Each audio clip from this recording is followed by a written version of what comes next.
कोण म्हणतं मुंबईत सोन्याची तस्करी बंद झाली आहे? कोण म्हणतं मुंबईतल्या सोन्याच्या तस्करी करणाऱ्या टोळ्या संपल्या आहेत?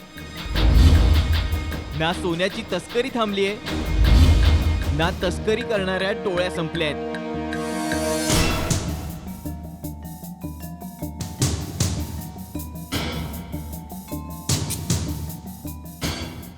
मुंबईत सोन्याची तस्करी बंद झाली असा दावा मुंबई पोलीस करत असले तरीही प्रत्यक्षात मात्र अवैधरित्या सोनं खरेदी विक्री सुरूच आहे.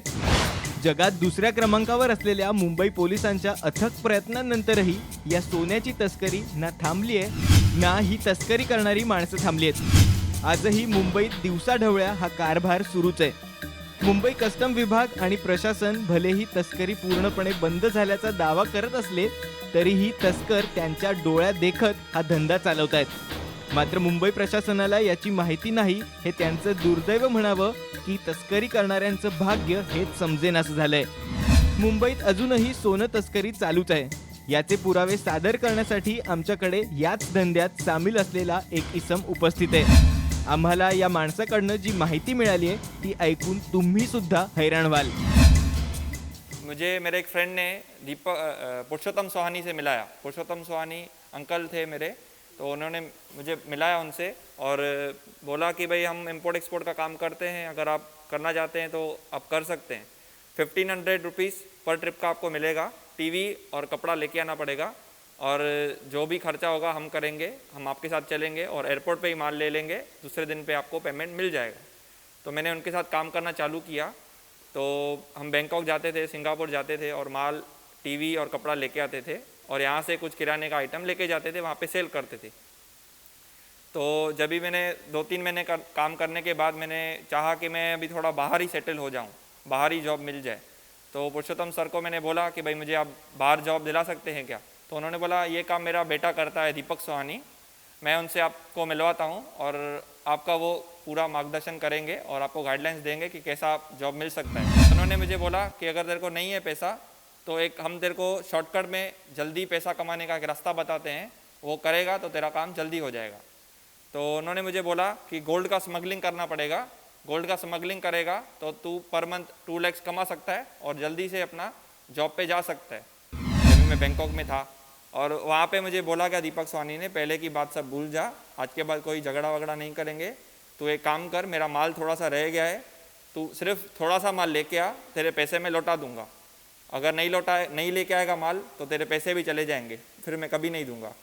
तो मुझे बहुत प्रेशराइज करने लगा और मुझे एक 135 ग्राम्स का गोल्ड बोला लेके आ, तेरे को पैसे मैं एयरपोर्ट के बाहर आके दे दूंगा. मैंने मजबूरी में आके वो गोल्ड लेके आया.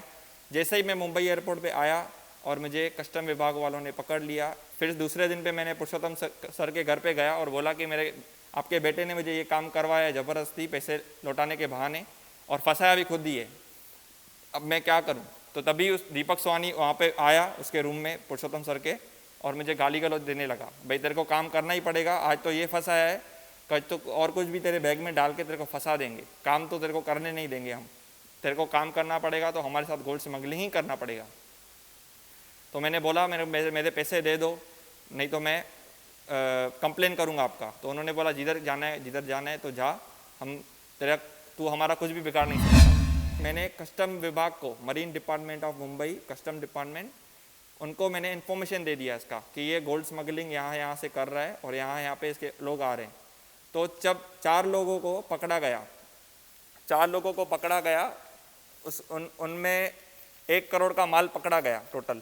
जब ही निकला बाहर तो मुझे फिर से धमकियां देने चालू कर दिया, भाई तूने भी मेरा माल पकड़वाया है, तेरे को नहीं छोड़ूंगा, तेरे को मर्डर करवा दूंगा और मेरा पैसा पूरा वापस दे दे जो तूने मेरा 1 करोड़ का नुकसान करवाया है. तो बार बार मुझे धमकियां देते रहा. मेरे को ज़बरदस्ती 10 पुलिस वाले आए थे और मेरे को अपने जीप में बिठा के इंक्वायरी के बहाने, और मेरे को जीप में बोला तू आज गया, तूने बहुत कंप्लेन किया हमारे एसीपी के साथ, एसीपी के लिए, सुनील गुज्जर के लिए, तेरे को आज मज़ा चखाते हैं बरोबर से, आज तेरे ऊपर रेप केस फिक्स करेंगे, देख तेरे को दीपक सोहानी से पंगा लेने का आखिर मज़ा चखा दिया. मैंने बोला तू तो मेरा कज़िन है, तू तो मेरे साथ हमेशा रहता था. पर उसने बोला कि भाई नहीं, मैं दीपक सोहानी का मेन आदमी हूँ, तू मेरा कज़िन है, पर तू हमारे सेठ के लिए ऐसी हरकतें कर रहा है तो मैं तेरे को नहीं छोड़ूंगा. मैं तेरे को फंसा, इसीलिए मैंने फंसाया था। आतापर्यंत आपण पाहिलं की कशा प्रकारे तस्कर तरुण पिढीतील मुलांना नोकरीच्या नावाखाली अशा कामांचे बळी पाडतात. चला तुम्हाला हे पण प्रत्यक्षित दाखवतो की कशा प्रकारे हा गोल्डची तस्करी केली जाते. पहले कार्बान लिया जाता है, कार्बान के छोटे छोटे पीसेस किए जाते हैं। ये कार्बान रख के कार्बान को के ऊपर लगाया जाता है। हाँ, ऐसे गोल्ड के पीसेस रहते हैं, ऐसे ऐसे गोल्ड के पीसेस रहते हैं। इस गोल्ड के पीस को कार्बान के अंदर फोल्ड किया जाता है।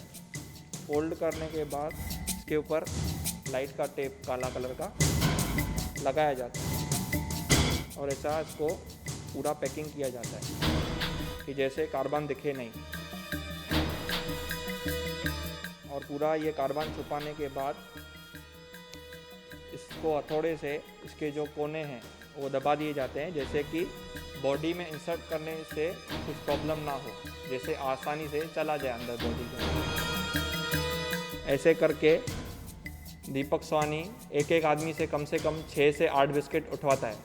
एक 150 ग्राम का एक बिस्किट रहता है, 6 से 8 यानी कि 800 से लेके 1200 तक ग्राम स्मगलिंग करवाता है एक बंदे से। कोई अगर इनकार करता है उसको मेरे जैसे फंसाने की धमकियां देते हैं। ये बॉडी के बैक साइड में इंसर्ट किया जाता है, इसके ऊपर तेल लगा के, जैसे कि आसानी से जा सके, तेल लगा के अंदर इंसर्ट किया जाता है। 6 से 8 बिस्किट डलवाता है और जो मना करता है उसको फंसाने का धमकी देता है। ऐसा वो गोल्ड स्मगलिंग का काम करता है। आपण या माणसाची कहाणी ऐकलीत, त्याचे अनुभव ऐकलेत. आता हा माणूस या सगळ्यातून बाहेर निघण्याचा मार्ग शोधतोय. मात्र या अवैध धंद्यात सामील असलेले इतर तस्कर त्याला बाहेर पडून देत नाहीयेत. त्यानं प्रशासनाची मदत करू नये यासाठी त्याला धमकावलं जातंय. तरीही या माणसानं संबंधित विभाग, पोलीस स्टेशन, न्यायालय, मुख्यमंत्री कार्यालय ते पंतप्रधानांना सुद्धा पत्र लिहून सर्व माहिती दिली आहे. पण या सगळ्या विभागातून या माणसाला मिळतायत ती फक्त उडवाउडवीची उत्तरं आणि तारीख पे तारीख. या माणसासारखे असे अनेक तरुण आहेत ज्यांना ब्लॅकमेल करून या अवैध धंद्यात फसवलं जातंय. त्यांचा बाहेर पडण्याचा मार्ग पूर्णपणे बंद केला जातो. याला नक्की जबाबदार कोण? अपने हैंड राइटिंग में मैंने लिख के दिया सीपी सर को कि भाई मेरे को फंसाया गया है, मेरे को इतना तकलीफ दिया गया है, अब मेरे को इंसाफ दो। उसके बाद मैंने मुख्यमंत्री को लेटर दिया कि भाई इतने से इसके केसेस है, इसकी पूरी केसेस की डिटेल दी और अपनी जो भी है स्टोरी वो भी बताई, पर उधर भी कुछ भी नहीं हुआ मेरा। मैंने पीएम तक को लेटर लिखा पर आज तक मुझे इंसाफ नहीं मिला। और उसके बाद मैंने आगे प्रोसीजर किया, मैं हाई कोर्ट जाऊँगा। हाई कोर्ट में गया, हाई कोर्ट में मैंने पिटीशन डाला। डीजीपी को ऑर्डर किया गया है कि भाई इसमें किस केस में किस किस को कैसा करके फंसाया गया है दीपक सोहानी के थ्रू, और उसकी गोल्ड स्मगलिंग की जो भी डिटेल है उसकी तहकीकात की जाए और दीपक सोहानी को उसके ऊपर एक्शन उठाया जाए। डीजीपी को ऑर्डर दिया गया है। आज इस बात को 2 महीने हो गए हैं पर आज तक कुछ कार्रवाई नहीं हो पाई है। या माणसाची मदत करावी या हेतूनं आमच्या प्रतिनिधींनी धमकी देणाऱ्या तस्कराशी फोनवरून संपर्क करण्याचा प्रयत्न केला. मात्र या तस्कराने दिलेली उत्तर ऐकून तुम्हालाही प्रश्न पडेल की या तस्करांना असा कोणाचा पाठिंबा आहे. हेलो। हाँ, दीपक सोहानी जी. हाँ सर, मैं निर्मल त्रिवेदी बोल रहा हूँ, साम टीवी मराठी से. हाँ बोलो। सर, ये आपके वहाँ से कोई अनिल करके बंदा आया था, वो समथिंग कुछ ये आरोप लगा रहा था आप पे कि आप गोल्ड स्मगलिंग करते हैं ऐसा. तो मैं बोला एटलीस्ट आपको फ़ोन करूँ कि रियलिटी क्या है. वो कुछ डॉक्यूमेंट्स भी लेके आया था हमारे ऑफिस में, MIDC में. अरे बॉस, हाँ तो जो करने का उसको करने दो जी. नहीं, सिर्फ मैं ये बोल रहा हूँ कि आप कुछ बोलना चाहें उस बारे में या कहना चाहें तो फिर आपका भी वो रखना चाहिए. ऐसा नहीं हो कि आपको पता ही नहीं है, कोई बोल रहा है और हम आप तक पहुँचे नहीं, क्योंकि एक जिम्मेदार टीवी चैनल है हम. जी, मेरे को सब पता है. अगर उसके पास इतना सब है तो वो जाके अथॉरिटीज को कंप्लेन करे ना. न्यूज चैनल वाले के पास क्यों जा रहा है? नहीं, वो एक्चुअली उसने वो सब बताया कि कहाँ कहाँ उसने PM CM यहाँ तक कि पुलिस अधिकारियों को भी पूरा दिया है. वो सब डॉक्यूमेंट्स तो देने बता दो रहा. जी, देने दो ना. तो वही सर कि आप क्या बोलना चाहते हैं उसके बारे में कि ये नहीं, मेरे जो को बोल कुछ रहा बोलना है. ही नहीं है.